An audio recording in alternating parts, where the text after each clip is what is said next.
wabarakatuh. Bismillahirrahmanirrahim. Alhamdulillahirabbil alamin wassalatu wassalamu ala Muhammadin wa ala alihi wa sahbihi ajma'in.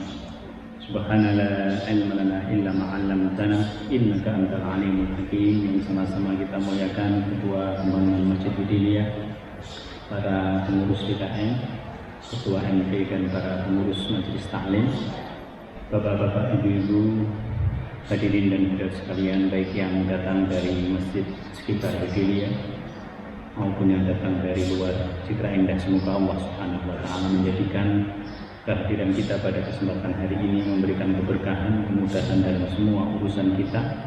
Semoga Allah Subhanahu wa taala bisa memenuhi semua hajat-hajat kita, karena kita dalam rangka berada dalam hajatnya Allah Subhanahu wa taala.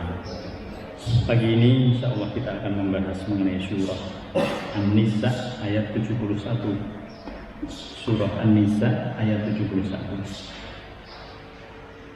Mari kita baca bersama-sama beberapa ayat yang menjadi tema dari kajian kita pada kesempatan pagi hari ini.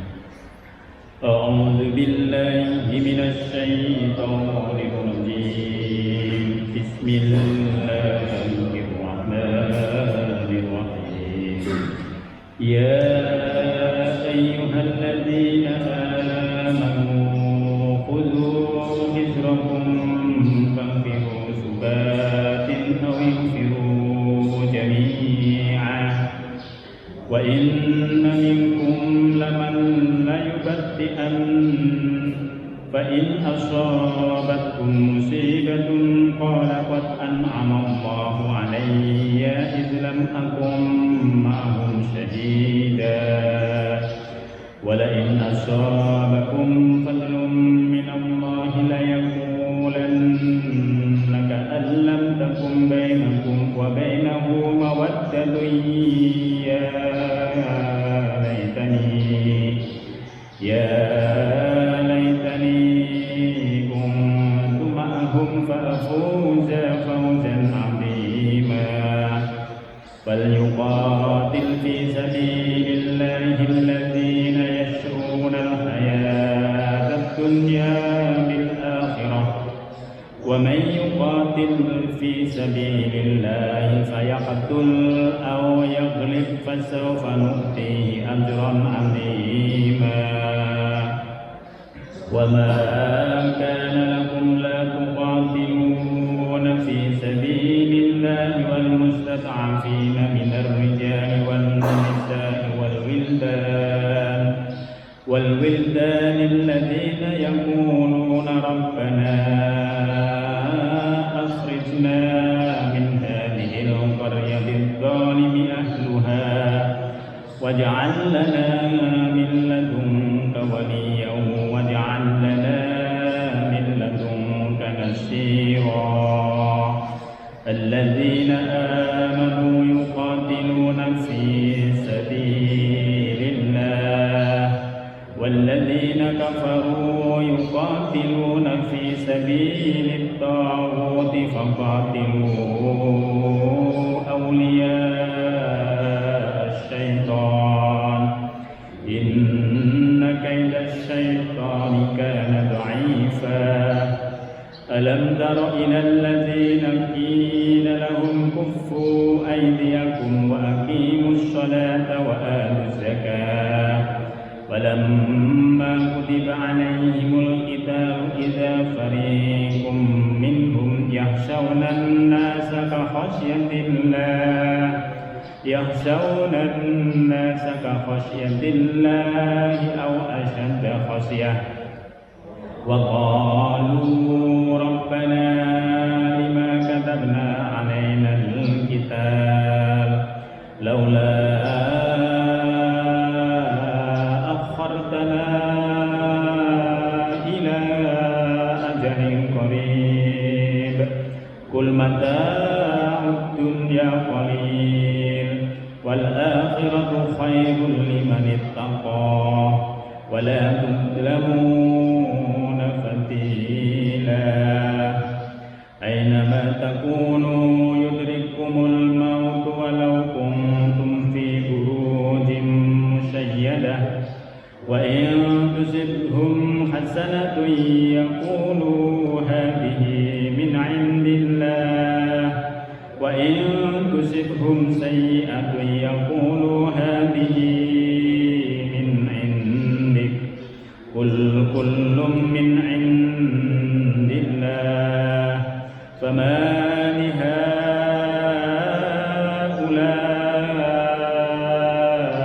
القوم لا يكادون يفقهون حديثا ما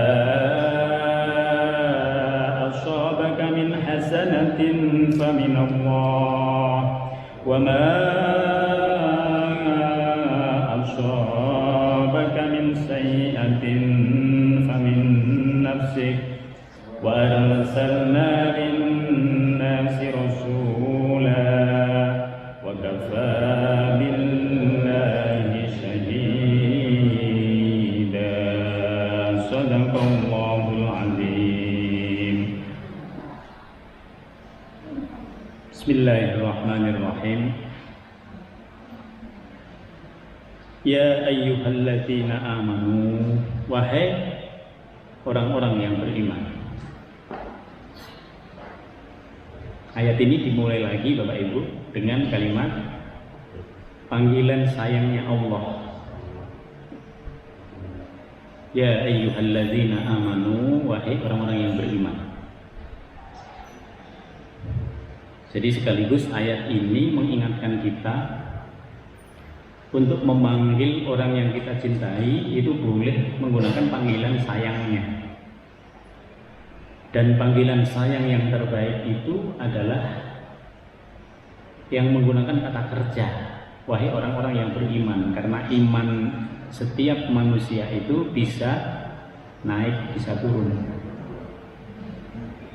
Yang kedua, dengan menggunakan kalimat ya ayyuhalladzina amanu, ini Allah mewajibkan kepada seluruh orang yang beriman tanpa kecuali.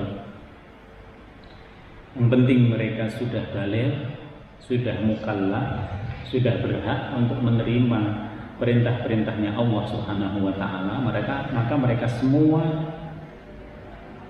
tersangkut di dalam panggilan ini.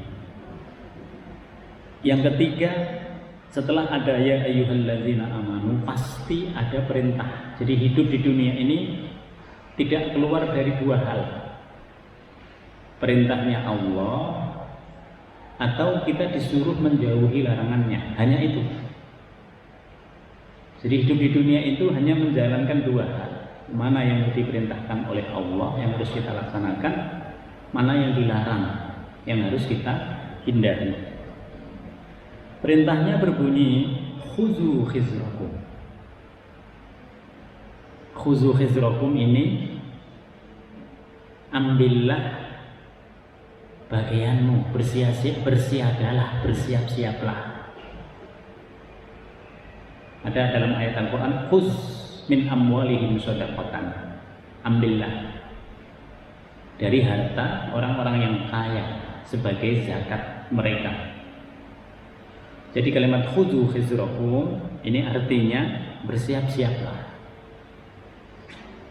Ayat ini kalau kita lihat dalam rangkaian dari surat An-Nisa, ayat yang mulai berbicara tentang kewajiban orang yang beriman terhadap masalah sosial.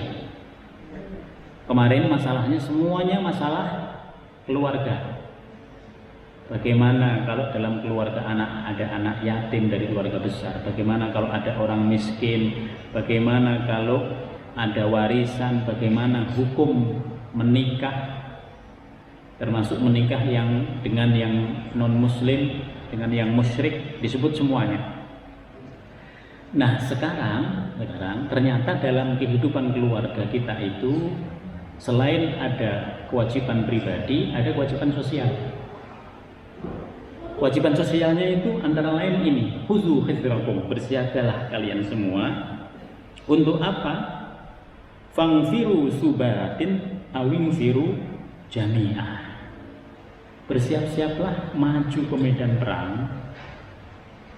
Fangfiru subatin, baik secara berkelompok awing firu jami, atau secara serentak bersama-sama.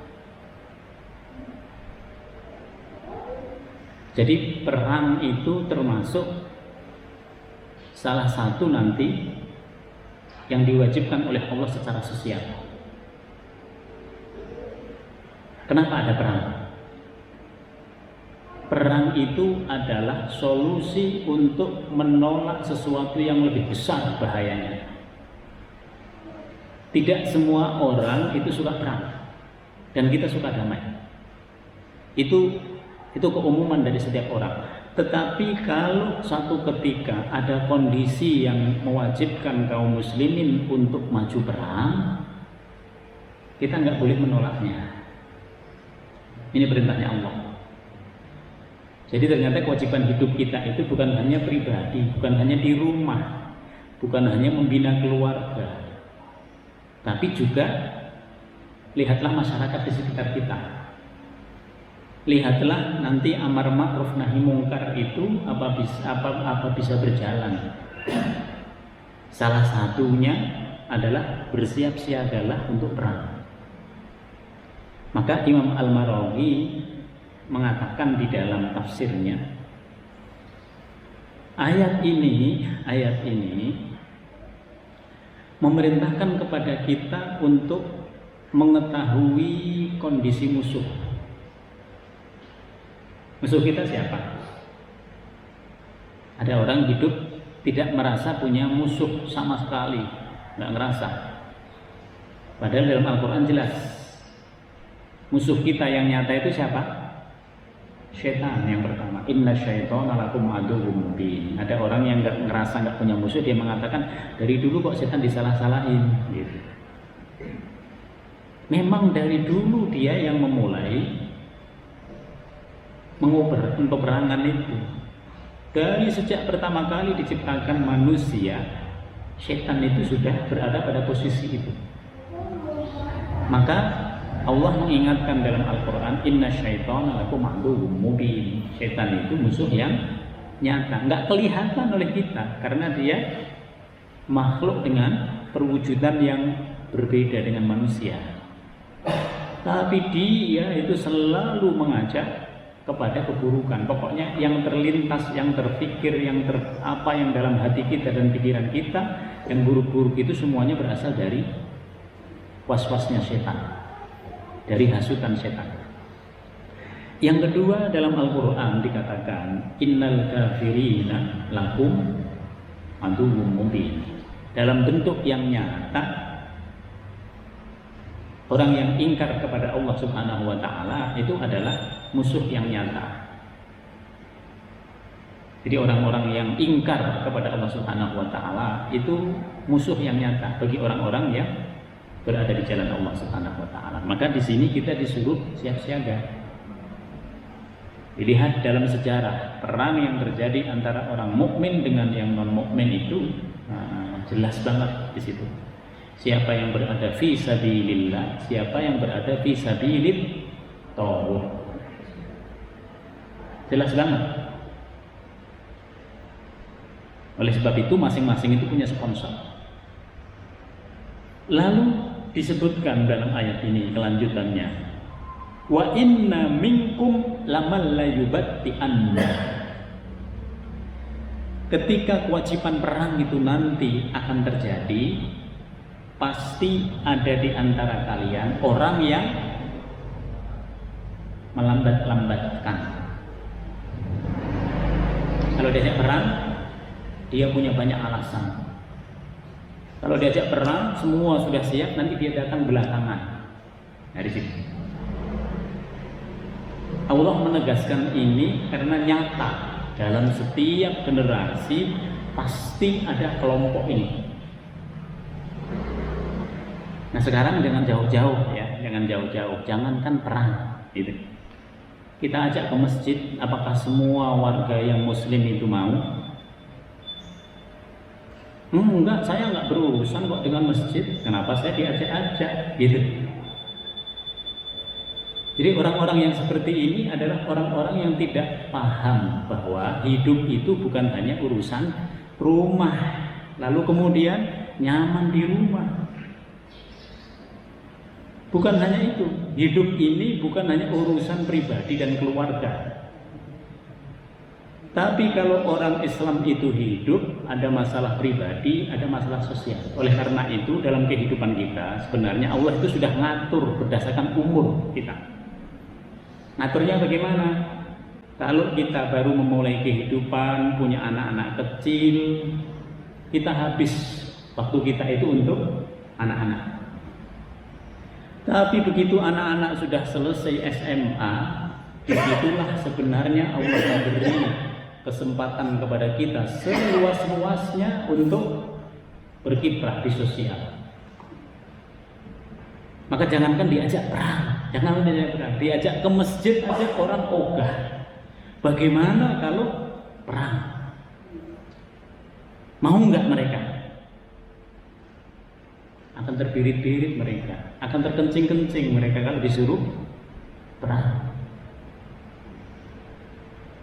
Maka dalam agama Islam, perang itu pengecualian. Perang itu jalan terakhir setelah semua jalan yang terbaik tidak bisa ditempuh.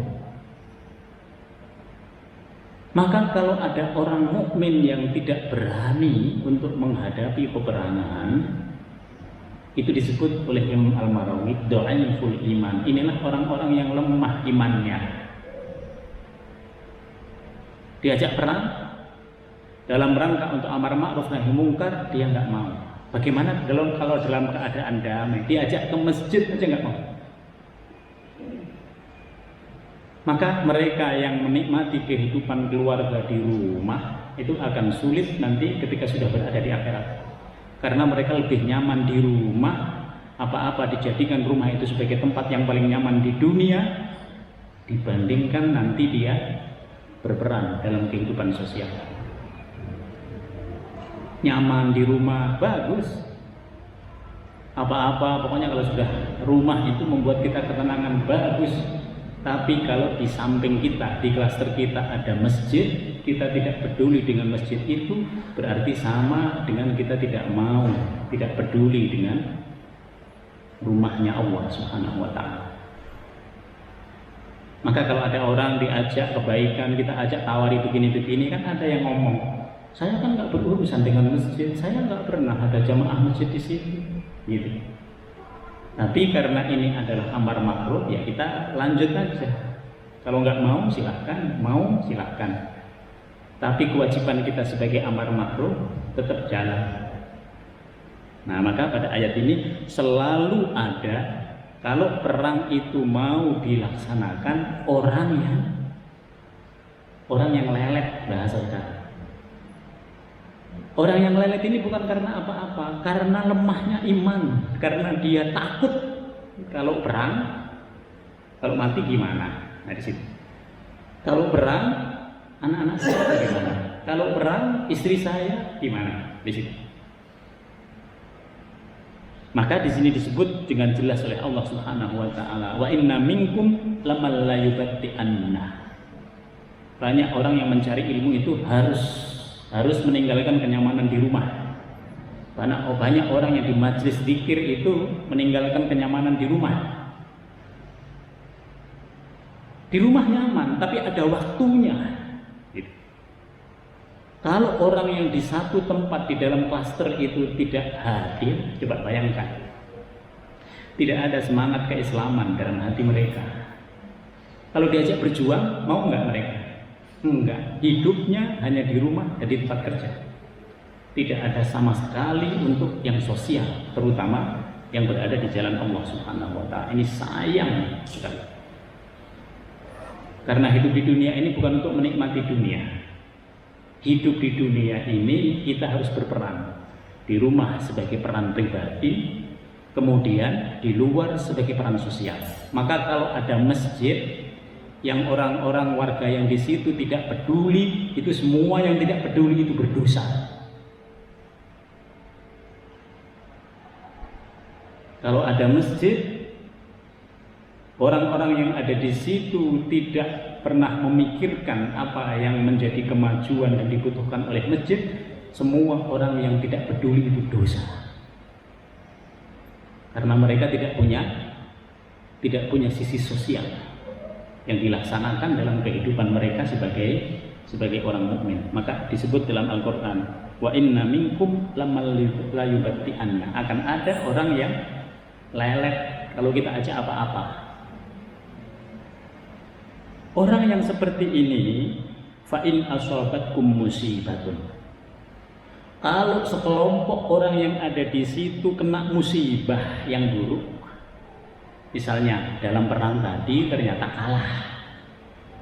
Kalau ada masjid, misalnya masjidnya ambruk, gitu.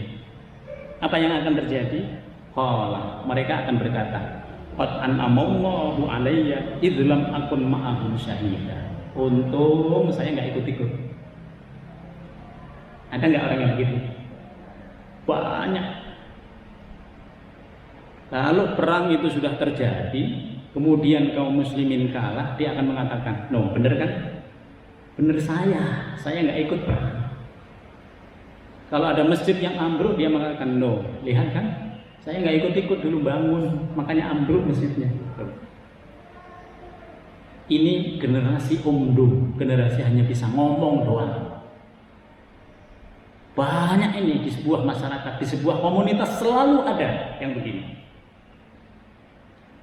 Lalu sebaliknya, wala in asabakum fadlum minallah. Tapi kalau orang yang perang itu mendapatkan kemenangan, kalau masjid itu terbangun dengan bagus, apa yang terjadi?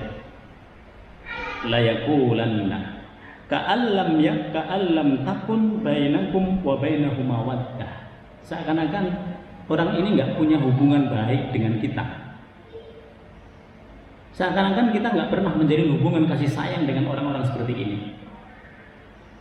Sehingga dia berkata, ya laitani, katakan, kuntu ma'ahum fa'afuza fauzan adima. Wahai, aduhai, sekiranya saya itu bersama mereka, niscaya mereka akan mendapatkan yang lebih hebat lagi kemenangannya dibanding saya tidak ada. Ini nggak ada, ini orang ini nggak ada perannya, tapi dia ngomong, waduh, saya udah pengalaman Pak, ini begini, kalau saya ikut di situ pasti kita akan lebih maju lagi. Padahal dia nggak ngapa-ngapain. Perang sudah terjadi, masjid sudah dibangun, tapi dia mengatakan, Pak, kalau saya ini begini Pak, ini begini. Jadi kalau ada orang ngomong lebih banyak begitu daripada actionnya, bahasa kita NATO, tinggalin aja, nggak ada manfaatnya. Inilah orang yang dhaiful iman.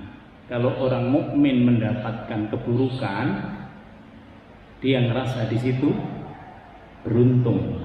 Kalau orang mukmin mendapatkan kebaikan, dia mengatakan, dialah nanti kalau dia ikut maju, nanti Pak saya ikut maju lagi.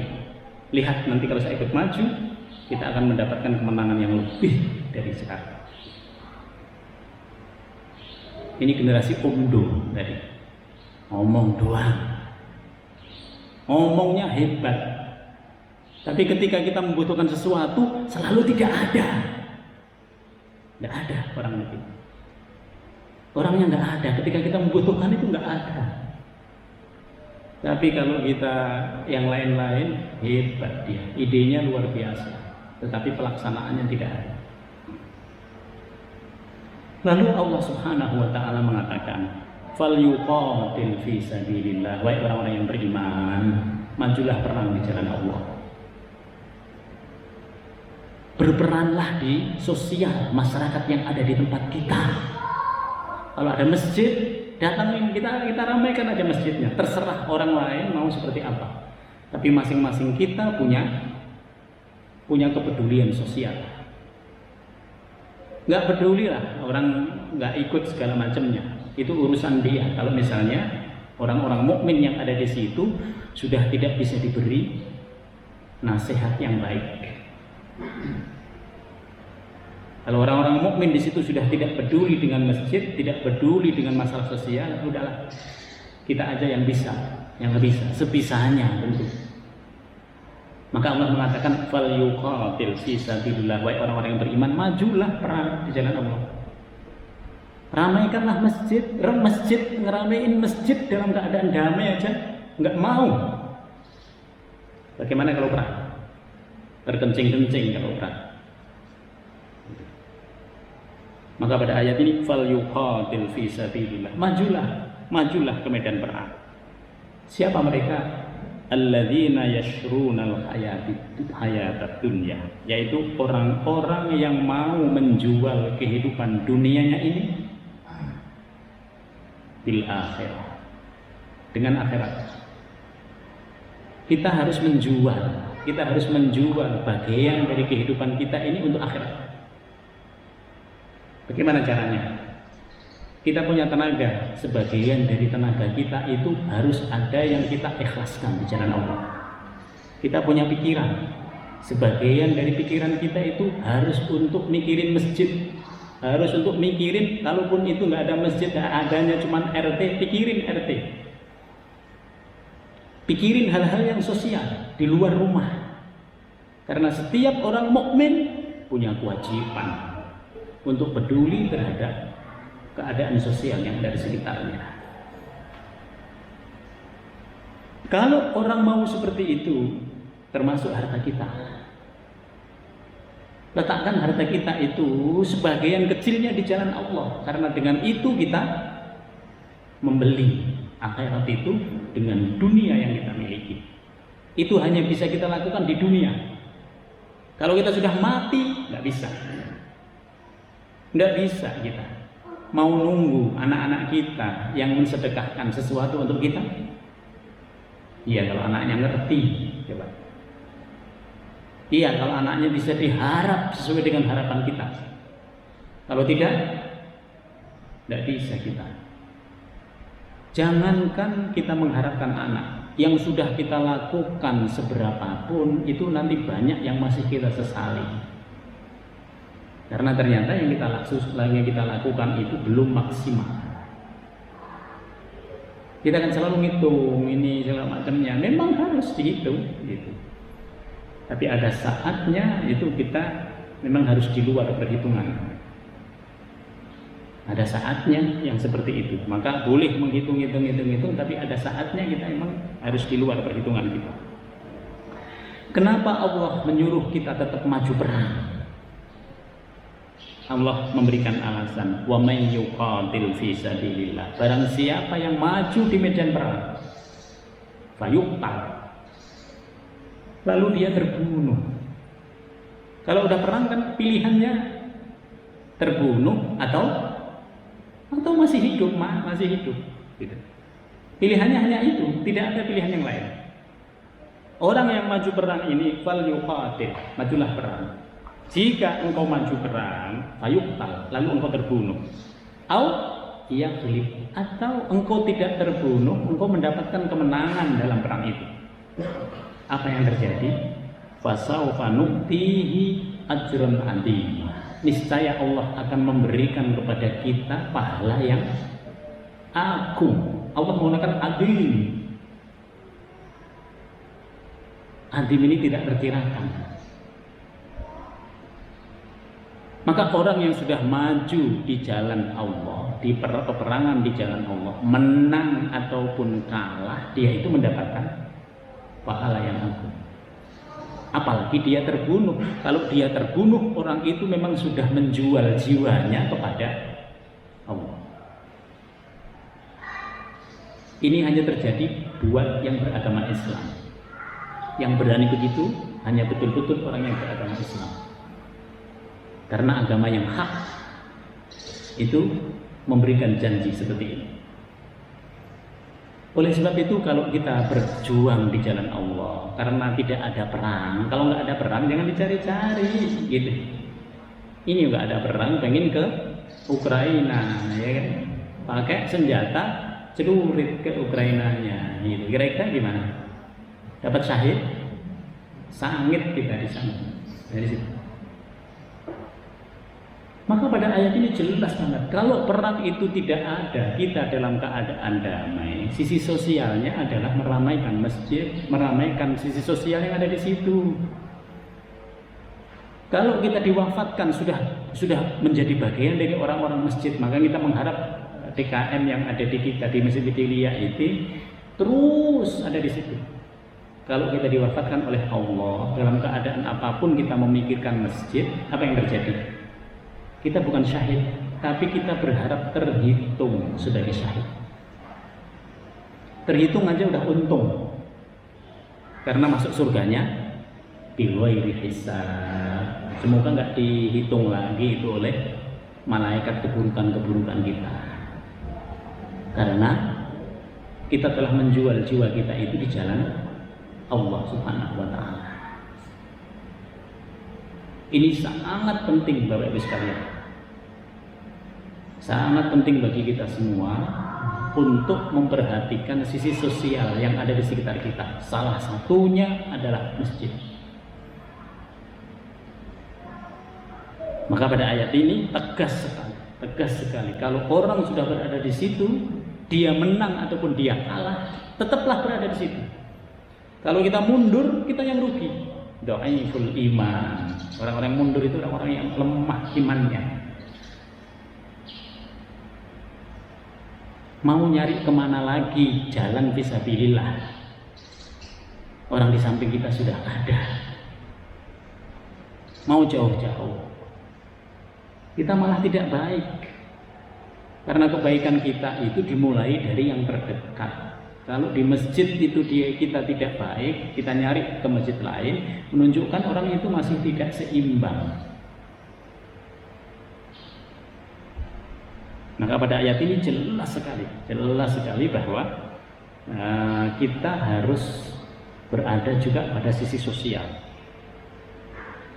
Lalu Allah menghinakan orang-orang yang tidak ikut perang dengan kalimat wa ma lakum la tuqatiluna fi sabilillah.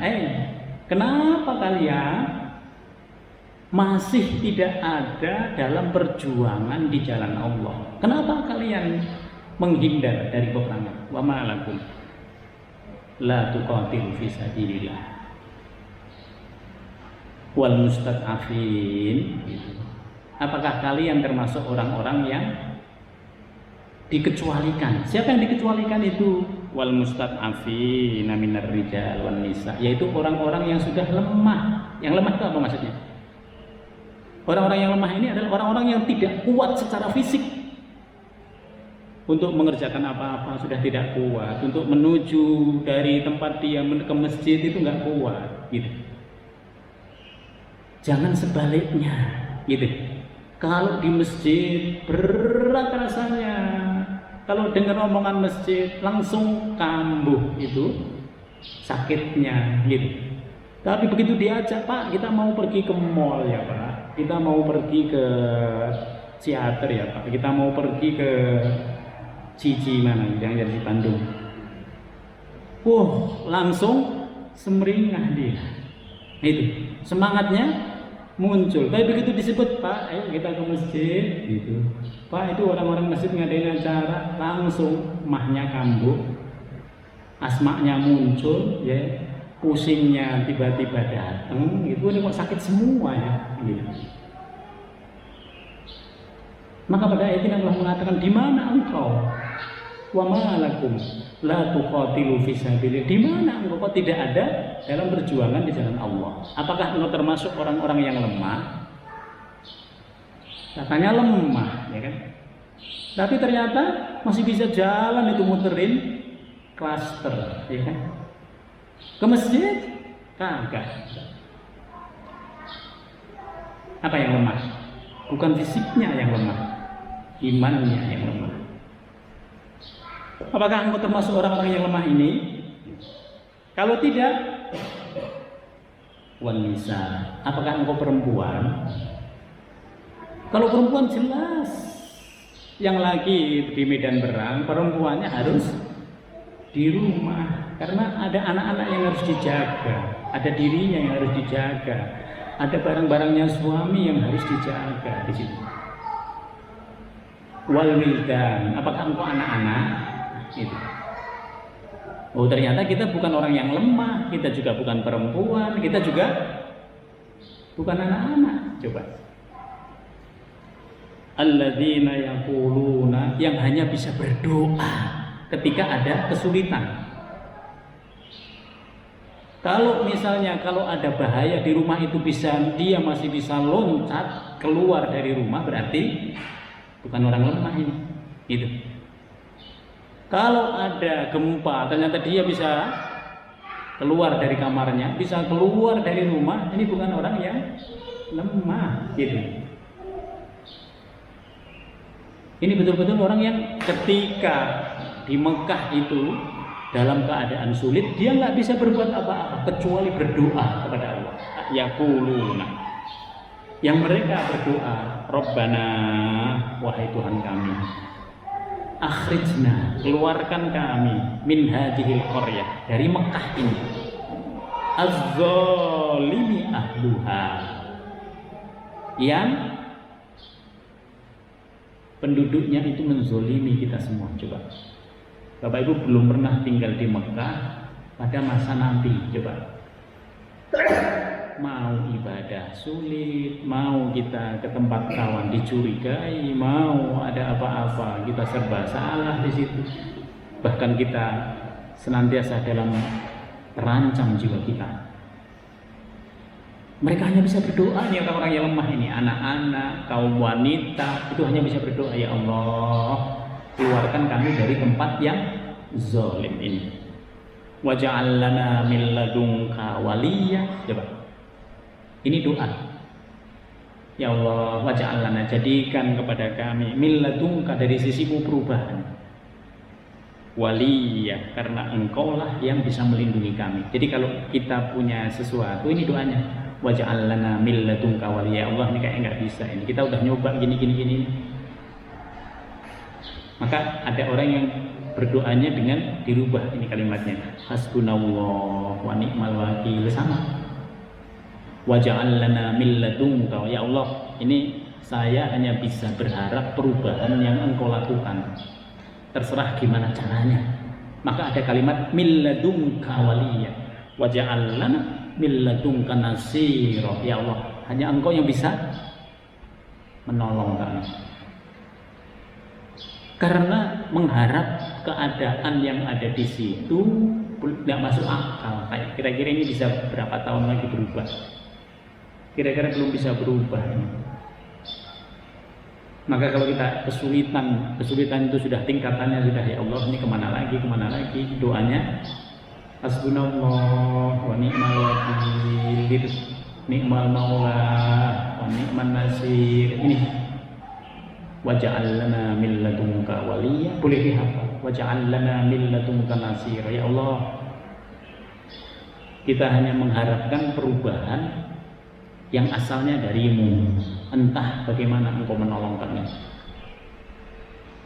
Ini bagi orang-orang yang lemah betul fisiknya.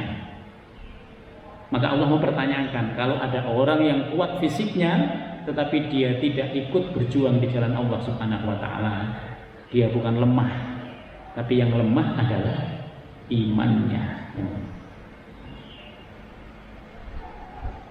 Lalu Allah Subhanahu wa taala menegaskan, alladzina amanu, orang-orang yang beriman itu yuqatiluna fi sabilillah. Cirinya adalah mereka berjuang, mereka berperang di jalan Allah. Jalan Allah ini jelas banget,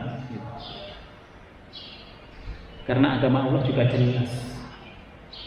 Siapa yang berada dalam agama Islam, siapa yang memakmurkan masjid Allah, siapa yang meninggikan kalimat-kalimat Allah, termasuk meninggikan kalimat Allah itu menjadikan tempat sosial itu sebagai lembaga pendidikan, menjadikan tempat sosial itu sebagai rumah sakit, menjadikan yang kita miliki fasilitas-fasilitas untuk orang umum itu sebagiannya diniatkan untuk Allah. Jangan semua dimaknai bisnis. Kalau kita punya tempat bisnis, kita punya lahan bisnis, kita punya apa, itu sebagiannya itu letakkan, diniatkan untuk Allah. Jangan dihabisin semua untuk kita. Gitu. Ini yang disebut dengan alladzina amanu yuqatiluna fi sabilillah. Terus kalau kita menjadi sponsor, juga sponsor yang baik di sini. Di jalan Allah, bukan sponsor yang jelek. Karena kebalikannya dikatakan walladzina kafaru ini. Maka tadi musuh daripada orang yang beriman ini yang nyata, walladzina kafaru. Tidak seluruhnya, tapi nanti ada di situ. Karena memang tingkatan permusuhannya itu berbeda-beda. Ini yang harus kita bisa detail. Jangan digeneralisir. Gitu. Kita harus melihat ini kira-kira siapa ini. Makanya dalam perang tadi harus detail. Gitu. Di sini disebutkan walladzina kafaru yuqatiluna fi sabilit tauhid. Orang-orang yang ingkar kepada Allah. Yang dibela apa? Yang dibela adalah jalannya tauhid. Tauhid itu apa? Semua penyembahan selain Allah itu namanya tauhid. Semua jalan-jalan ibadah yang bukan kepada Allah itu namanya tauhid disebut. Maka lihat aja kalau ada sesuatu dia sponsor kemana, nyponsori yang mana. Kalau dia menjadi sponsor keburukan berarti tauhid dia. Jalannya jalan tauhid. Kalau dia mendukung hal-hal yang buruk, nah itu jelas banget di sini. Ini akan kelihatan kalau dohir dalam perjuangan itu nyata. Kalau kita mau apa, mau diriin apa, mau ini yang jelas di situ. Ini kelihatan. Siapa yang berada di jalan fisabilillah, siapa yang berada fisabilit tauhid. Makanya nanti ada orang-orang yang beriman, tetapi karena lemah imannya, dia terbawa di jalan sabilit tauhid ini. Jadi bukan hanya orang yang ingkar. Maka secara logika agak aneh, loh dia bukannya beriman, kenapa dia ada di situ? Nah di situ. Dari dulu sudah ada, dari zaman Nabi sudah ada. Dia beriman, tapi ketika perang dia menjadi sponsor dari orang-orang yang ingkar kepada Allah Subhanahu wa taala. Kalau sudah nyata begitu, Allah mengatakan, faqatilu awliya asyaitan. Maka perangilah sponsor-sponsornya setan, pelindung-pelindungnya setan, gitu. Aulia, kawan-kawannya, bukan hanya sponsor saja, mereka yang berjuang di situ, mereka jadi prajurit itu juga aulia di situ. Kalau sudah nyata, sudah jelas, faqatil hadapi, faqatil aulia asyaitan. Kenapa? Inna kaidas syaitani kana dha'ifa. Sesungguhnya tipu daya setan itu lemah aslinya. Kenapa tipu daya setan itu lemah? Karena dia hanya memasuki pada area hati kita. Setan itu nggak bisa memasuki kita selain di hati aslinya, asli. Tapi kalau lemahnya setan ini dibiarkan, Bapak Ibu bisa lihat lemah, kira-kira lemah terus apa enggak? Oh, jadi kuat dia. Hati kita jadi dikuasai oleh setan. Kalau hati kita bisa dikuasai oleh setan, seluruh panca indera kita ini akan dikuasai oleh setan. Kalau setelah itu apa yang terjadi? Bahkan semua tindakan kita itu nanti dikuasai oleh setan. Ini hebatnya setan. Dia aslinya lemah. Maka Allah mengatakan buat orang yang beriman, yang benar imannya, itu dia selalu bisa mengalahkan. Oh saya begini, oh ini saya nih, malesnya saya gitu. Maka orang mukmin itu, bahasa modern kita, perlu need achievement. Orang mukmin itu perlu semangat yang besar. Oh saya mau datang apa enggak, ini baik apa enggak. Kalau itu kebaikan, kita harus mengalahkan yang lain. Oh ini begini, kita hitung, ya Allah ini saya sudah menikmati kenikmatan di rumah, kita harus tinggalkan. Ada saatnya itu kita tinggalkan, tapi toh tidak seluruhnya kenyamanan di rumah itu kita tinggalkan, hanya waktu-waktu tertentu saja. Maka pada ayat ini Jelas sekali. Inna kaidah syaitan. Karena dia hanya aslinya itu hanya berpengaruh pada hati kita. Tapi kalau dibiarkan itu dia akan otomatis menguasai panca indera kita. Maka anak-anak yang sudah biasa nggak sholat, biasa nggak puasa, biasa nggak mengikuti orang tuanya, begitu diperintah otomatis dia menentang apa yang disampaikan oleh keluarganya, oleh bapak ibunya, karena memang setannya itu sudah menguasai dirinya. Alam taro ilal ladzina qila lahum, tidakkah engkau memperhatikan orang-orang yang dikatakan kepada mereka, kuffu aydiyakum, tahanlah tanganmu dari berperang. Jadi ini kita disuruh memperhatikan, kuffu aydiyakum, tahanlah tanganmu dari berperang. Fa'aqimus shalah, maka dirikanlah sholat. Wa atuz zakah, dan berikanlah zakat.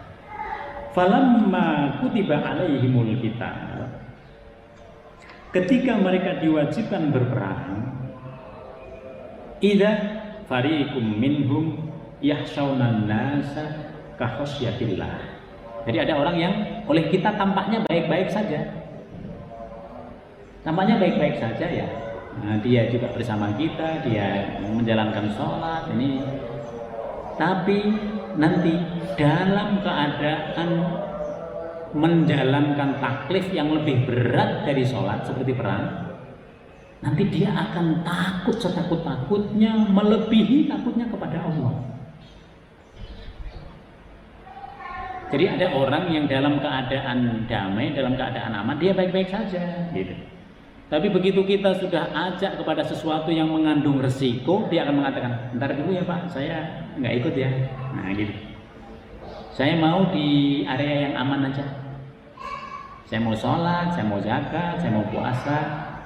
Tapi yang mengandung resiko, saya ntar dulu ya. Padahal itu kalau tidak dijalankan yang mengandung resiko itu, nanti yang terjadi apa? Kemungkaran itu merajalela. Maka kemungkaran itu kalau ada sejak awal harus diantisipasi. Makanya penting persatuan umat Islam yang ada di situ. Penting sekali. Kalau umat Islam itu tercerai-berai, kemungkaran itu mudah banget masuknya. Semula kecil terus menjadi besar. Orang di situ tidak peduli, orang-orang Islamnya tidak peduli. Begitu sudah kuat, tidak bisa lagi kita mengantisipasinya. Nah, ini yang dimaksud. Jadi ada orang-orang yang oleh kita baik-baik saja, tapi ternyata nggak punya nyali dia dalam berjuang di jalan Allah. Jangan seperti itu. Karena itu termasuk orang yang lemah imannya. Au asyaddu khasyah. Dia lebih takut kepada manusia dibanding kepada Allah. Jadi dia tidak mempertimbangkan akhirat. Yang dia nggak enak, aduh nggak enak ya Pak, karena dia kan begini, orang itu kan begini.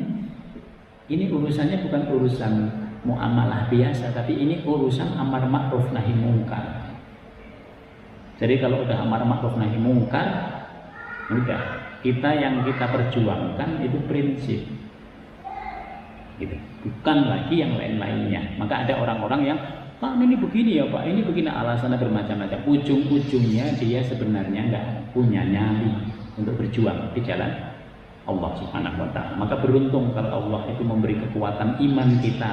Kekuatan iman itu akan memberikan kekuatan yang lain di dalam berjuang di jalan Allah.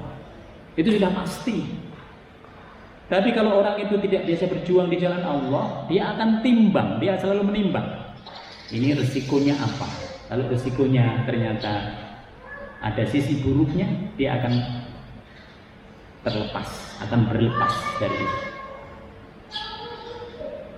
Padahal tadi jelas, kalau kita tetap berjuang di jalan Allah, keberuntungan kepada siapa? Kepada orang yang berjuang, bukan kepada yang lainnya. Wa qalu, dan mereka berkata, ini orang-orang yang nggak punya nyali tadi. Rabbana, wahai Tuhan kami. 5 katabna alaina alkitab. Kenapa ada wajib perang? Kenapa sih ada wajib perang? Gitu.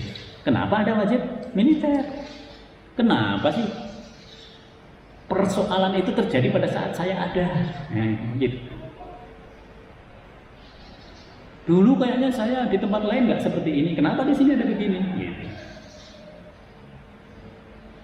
Jadi orang yang tidak berani menghadapi realitas itu seperti ini. Apakah hanya cukup di situ? Enggak. Dia nanti mencari bermacam-macam alasan. Sampai di sini dikatakan, laula akhartana ila ajalin qarib. Ya Allah, sekiranya ini masalah ini engkau undurkan aja sedikit, saya nggak kena ini. Ini. Kita bukan berarti sok berani ya Bapak Ibu sekalian, tetapi ada saat yang proporsional di mana kita harus berada pada keberanian. Karena yang kita perjuangkan itu kebenaran. Kebenaran itu kalau kita nggak ada di situ, dia sudah kuat aslinya. Apalagi kita mau ada di situ. Al-haqqu mir rabbik fala takunanna minal mumtarin. Kalau kebenaran itu sudah di mata kita sudah jelas, jangan ragu. Karena engkau sudah menuju ke surganya Allah Subhanahu wa taala. Kalau engkau tidak meninggal di situ, engkau sudah terhitung. Engkau sudah terhitung sebagai ahli surga. Kalau kita meninggal, kita syahid di situ. Jadi ayat ini jelas banget, pilihan itu pilih dunia ini kita bisa memilih. Tapi pilihlah yang terbaik. Pilihlah yang sesuai dengan apa yang ditunjukkan oleh Al-Qur'an. Orang-orang yang seperti ini, yang tidak besar nyalinya di dalam berjuang di jalan Allah, Bapak Ibu bisa lihat di sekitar kita banyak yang begitu. Orang-orang yang seperti ini Allah mengatakan, kul, katakan kepada mereka, mata'ud dunya qalil. Katakan kepada orang yang seperti ini, yang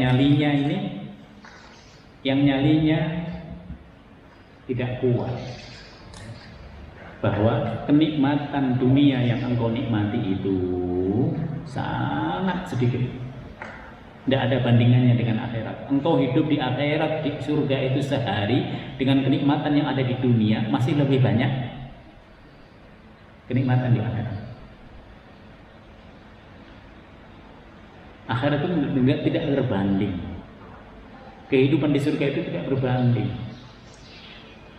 Maka kalau ada orang yang berani menjual jiwanya, hartanya, umurnya, tenaganya di jalan Allah Subhanahu wa taala, Allah itu memberikan penghargaan yang setinggi-tingginya. Wal akhiratu khairun liman ittaqa. Dan akhirat itu lebih baik buat siapa? Buat orang-orang yang seperti ini. Inilah ciri dari orang yang bertakwa yang sesungguhnya. Jadi orang yang bertakwa sesungguhnya itu kalau dia sudah mengetahui kebenaran, dia akan di situ. Dia komitmen terhadap kebenaran. Dia bukan komitmen kepada yang bayar, gitu. Tapi dia komitmen pada kebenaran. Kalau ini benar, dia akan di situ. Dia hanya sendiri, tapi dia kokoh dan kuat. Orang lain berhadapan dengan dia, hati-hati, gitu. Kenapa? Karena dia punya dasar yang kuat, gitu. Makanya tadi kalau dalam sebuah institusi sosial itu sudah tidak ada orang yang peduli, hanya satu orang di antara kita yang peduli, beradalah di situ. Beradalah di situ. Karena itu jalan menuju kepada surganya Allah Subhanahu wa taala. Maka nggak perlu ngarepin orang lain. Kenapa? Karena orang yang lain membeli semua yang beriman. Nggak usah ngarepin. Karena diharap juga nggak bisa, gitu. Tapi dakwahnya tetap ngajak-ngajak ke yang lain, tetap ini tetap. Karena kewajiban kita itu dakwah. Kewajiban semua kita ini mengajak. Dakwah itu mengajak kepada kebaikan. Ngajaknya itu tergantung kita. Kalau ibu-ibu caranya berbeda dengan bapak-bapak, ya kan? Kalau kita mampu dalam sisi agama berbeda dengan yang hanya bisa ngajak-ngajak doang gitu. Hanya bisa menunjukin bahwa ke masjid itu juga dakwah, ya kan? Nenteng sajadah dari rumah menuju ke masjid itu dakwah. Orang lain yang tidak beriman melihat hebat sekali itu Bapak. Gitu. Itu dakwah juga. Itu siapa tahu dengan kita nenteng sajadah itu ada orang yang terinspirasi. Lalu masuk ke dalam agamanya Allah Subhanahu wa taala. Nah, di situ. Kalau orang itu terinspirasi oleh kita, semua yang diamalkan itu kita mendapatkan bagiannya. Nah, di situ. Wala tudlamuna fatila, dan orang yang seperti ini tidak akan sedikit pun dizolimi oleh Allah Subhanahu wa taala. Ainama takunu yudrikumul mautu walau kuntum fi burujin musayyadah. Dikatakan oleh Allah, hei orang yang beriman, atau yang nyalinya tadi kecil gitu, atau yang tadi imannya itu lemah, setelah Allah mengatakan kenikmatan dunia ini sedikit, kenikmatan dunia itu rendah, kenikmatan dunia itu biasa-biasa saja sebenarnya, Allah lalu mengatakan, dimanapun engkau berada, kematian itu akan tetap menemuimu, walau kuntum fi burujim musayyadah, kendati pun kamu berada pada benteng yang tinggi dan kokoh, bahkan bentengnya ini nggak kelihatan oleh kita, mungkin di bawah tanah ada bunker. Kalaupun engkau sembunyi dari peperangan, sembunyi dari berjuang di jalan Allah, engkau menikmati berada di bunker, engkau menikmati ada di rumah, kematian itu pada saatnya dia harus datang, malaikatnya juga akan datang kepadamu dimanapun engkau berada. Maka rumah itu tidak menjadi tempat yang nyaman kalau malaikat sudah datang. Assalamualaikum, kata Israel. Oh, saya mau nyaman dulu, tidur-tiduran sama istri saya. Habis dia. Nah, di situ tidak ada tempat yang nyaman lagi kalau malaikat Israel itu sudah mengucapkan salam. Ya, kalau diucapin salam masih untung, ya, karena biasanya jawab salam. Ini biasanya nggak jawab salam, udah tendang aja deh, langsung aja cabut. Nah, gitu nyawanya. Kalau begitu bagaimana? Lebih repot lagi. Maka Allah mengatakan di sini, dimanapun kau berada, kematian itu akan datang. Engkau maju perang, belum tentu mati. Engkau tidak ikut perang, belum tentu engkau umur panjang. Gitu. Yang menentukan kematian itu Allah. Wa in tusibhum hasanatun yaqulu. Orang-orang seperti ini apabila dia mendapatkan nasib yang baik, yaqulu, mereka berkata, hadi min indillah, ini adalah karunia Allah. Kan sering orang mengatakan, oh saya begini, ini Allah, ini karunia Allah, ini Allah, Allah muncul semua. Wa in tusibhum sayyi'atun, tapi kalau dia tertimpa kesulitan, tertimpa musibah, tertimpa masalah, apa yang terjadi? Yaqulu hadihi min indik, ini sebabnya adalah kamu Muhammad, ini sebabnya adalah dia, ini sebabnya adalah dia. Nggak ada sedikit pun yang kepada dirinya. Saya begini ini karena ini, saya begini ini karena ini. Ya Pak, hidup itu kan pilihan kita. Kenapa ketika ada masalah kita mengarahkan kepada orang lain? Kalaupun kita bersama orang lain kan kita ikut-ikut juga di situ. Nah, di situ. Inilah model daripada orang yang ada di dalam perjuangan Allah itu, ada yang begitu. Kul, katakan kepada orang yang seperti ini, kullun min indillah, yang baik sama yang buruk itu aslinya dari Allah, karena Allah sudah mengizinkan. Tidak ada kejadian apapun yang terjadi pada kita yang tidak diizinkan oleh Allah. Allah sudah mengizinkan. Kita perang, kita meninggal, atau kita syahid, itu Allah sudah mengizinkan. Kalaupun tidak, Allah sudah mengizinkan. Gitu. Cuman yang kita cari itu apa sekarang? ridhonya Allah. Bagaimana kalau kita perang itu kita dalam ridho Allah? Bagaimana ketika kita tidak ikut perang itu juga dalam ridho Allah? Ada alasan syar'inya di sini. Jangan maunya kita. Manusia ini kan maunya sendiri dia, ngukur dengan pikirannya sendiri, tidak ngukur dengan standar yang ada di dalam Al-Quran. Itu salahnya. Fama lihaula'il qaumi la yakaduna yafqahuna hadisa. Maka mengapa orang-orang yang lemah imannya itu, yang kemudian menjadi orang munafik, hampir-hampir tidak bisa memahami pembicaraan sedikit pun tentang hakikat agama. Kenapa ketika diajak tentang berbicara hakikat agama mereka nggak paham. Aduh, saya nggak ngerti. Tapi begitu diajak urusan dunia, waduh, ngerti banget ya. Ini berapa udah otomatis keluar, nggak usah pakai komputer, hitungannya keluar dari pikiran dia.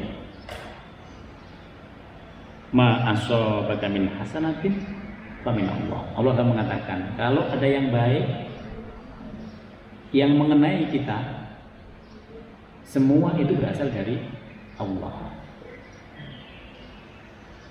Jadi kebaikan yang bisa kita lakukan aslinya itu adalah dari Allah. Wa ma asabaka min sayyi'atin, kalau ada yang buruk terjadi kepada kita, itu sebabnya siapa? Diri kita sendiri. Mungkin kita lupa dengan setan. Mungkin kita digoda oleh orang lain. Mungkin kita diarahkan. Mungkin kita macam-macam di situ. Tapi terakhirnya itu ada pada diri kita pilihannya. Maka manusia bertanggung jawab terhadap dirinya sendiri. Jelas banget.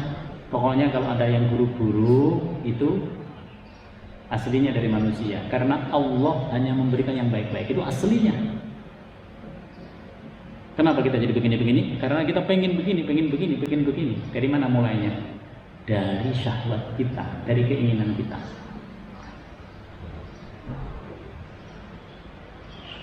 Wa arsalna linnasi rasulah. Oleh sebab itu Allah mengingatkan kepada kita untuk selalu mengikuti Rasul. Rasul inilah yang menjadi standar kita. Maka kalau kita ingin menjadikan orang yang paling ideal, yang menjadi teladan kita adalah Nabi Muhammad SAW, bukan yang lain. Yang lain yang kita idealkan itu bisa masuk penjaranya KPK gitu. Itu orang itu saya idolakan. Habis itu masuk penjara. Masih diidolakan? Masih goblok. Nah itu. Karena menggunakannya pakai dirinya sendiri, bukan menggunakan Al-Quran. Pakailah Al-Quran, pakailah Rasul. Maka di sini dikatakan wa arsalna linnasi rasulah. Kalau kita sudah mengikuti Rasul, petunjuknya Rasul, wa kafa billahi syahida. Cukuplah Allah nanti sebagai saksi kita. Kita berbuat baik karena Allah, kita menjauhi keburukan karena Allah. Oleh sebab itu, nggak perlu orang lain sebagai saksi. Tapi Allah lah yang menjadi saksi kita. Maka dalam perbuatan baik jangan khawatir, karena saksinya adalah Allah Subhanahu wa Ta'ala. Demikian Bapak Ibu sekalian yang dapat kami sampaikan pada kesempatan ini. Semoga Allah menjadikan kita ini dalam kehidupan keluarga sadar bahwa selain kewajiban kita terhadap keluarga, kita punya kewajiban sosial kepada masyarakat yang ada di sekitar kita. Salah satunya adalah masjid, salah satunya adalah RT ataupun yang lain-lain yang berhubungan dengan sosial kemasyarakatan. Semoga Allah Subhanahu wa Ta'ala menguatkan kita di situ.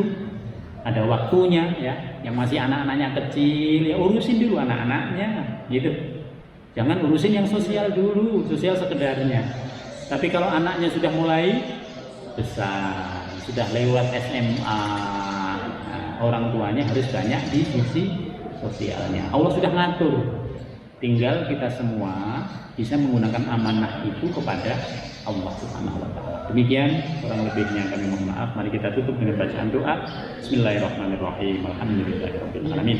Hamdan na'imin, hamdan syakirin, hamdan yuafi ni'amahu wa yukafi mazidah. Ya Rabbana lakal hamdu kama yanbaghi li jalalikal karim wa li sultanik.